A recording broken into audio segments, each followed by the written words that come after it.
حیدرآباد سے ہمارے regional bureau chief Raheel Ahmed Abbasi کی رپورٹ کے مطابق سندھ حکومت کے زیر اہتمام دریائے سندھ جام شوروں کے مقام پر سے روزہ سندھو دریا گیم 2025 کا دوسرا روز گرل بوائز ایتھلیٹکس کے مقابلوں میں کوٹری اور جام شوروں کے کھلاڑیوں نے میدان مار لیا۔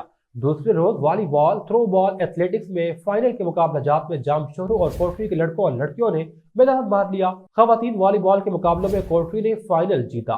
سندھو دریا بوائز والی بال میں کوٹری نے جام شوروں کو شکست دے کر فائنل ٹائٹل اپنے نام کیا، جبکہ ایتھلیٹکس 100 میٹر کے گرلز مقابلہ جات میں انابیہ نے پہلی، عائشہ مصطفیٰ نے دوسری اور ازلفا نے تیسری پوزیشن حاصل کی۔